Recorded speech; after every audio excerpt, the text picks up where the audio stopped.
Perayaan Maulid Nabi. Kita tidak mengingkari Maulid, Pak. Maulid itu artinya kelahiran Rasulullah. Justru kita gembira dengan adanya Maulid. Tiap mukmin wajib gembira dengan kelahiran Rasulullah SAW. Cuma yang jadi masalah adalah perayaannya ini, Pak. Apakah gembira dengan kelahiran Rasulullah SAW itu setiap hari dengan mengamalkan sunnah Rasul? Ataukah dengan bikin acara-acara di ritual-ritual tertentu di situ? Sekarang kita lihat. Pertama, apa alasan orang yang melakukan perayaan Maulid Nabi? Jawabnya, karena cinta kepada Rasulullah SAW. Baik, para sahabat cinta enggak? Para tabiin cinta tidak? Para tabiin cinta tidak? Imam yang 4 cinta banget tidak? Tapi kenapa mereka tidak melakukannya? Karena perayaan Maulid Nabi baru muncul pada tahun 362. Dan yang melakukannya Banu Fatimiyah Syiah yang ekstrim. Sebagaimana dikatakan Imam Al-Makrizi dalam kitab beliau yang berjudul Al-Khutut Al-Aridah. Orang yang mengatakan bahwa perayaan Maulid Nabi itu yang pertama kali melakukannya Salahuddin Al-Ayyubi salah besar. Iya. Karena bukti-bukti dari para ulama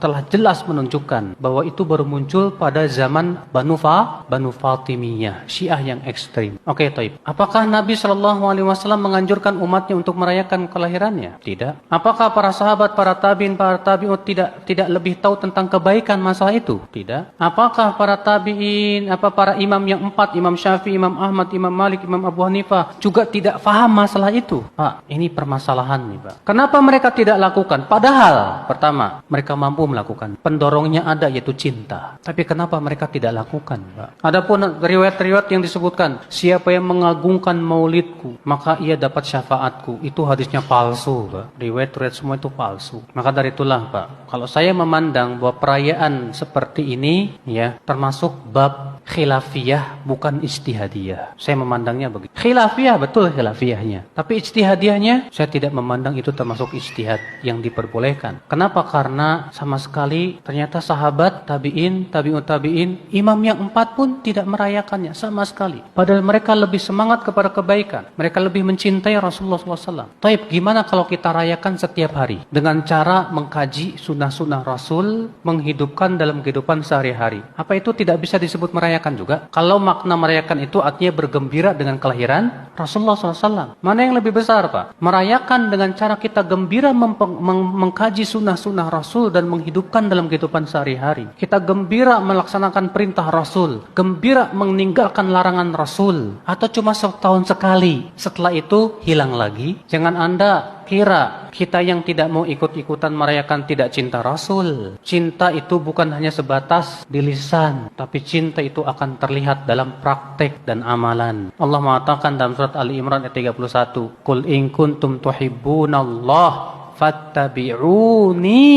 yuhibbukumullah wa yaghfir lakum dzunubakum." Katakan, jika kalian memang mencintai Allah, ikuti aku. Tuh lihat, cinta itu dengan cara apa? Ngikuti. Ya. Dan kemarin, Pak, sudah kita bahas secara tuntas masalah bid'ah. Saya tidak ingin mengulangi di sini. Jadi tolong dirujuk aja ceramah saya di sini, di The Stranger ini. Pembahasan saya tentang masalah bid'ah. Apa itu bid'ah? Apakah sesuatu yang Rasulullah tidak lakukan itu bid'ah? Itu ada perinciannya. Ternyata tidak setiap yang Rasulullah tidak lakukan itu disebut apa? Bid'ah. Ada perincian-perinciannya. Sudah saya sebutkan, sudah saya jelaskan. Jadi mohon antum rujuk aja ya kajian saya yang kemarin itu. Ada di YouTube ya, yang pakai baju ungu.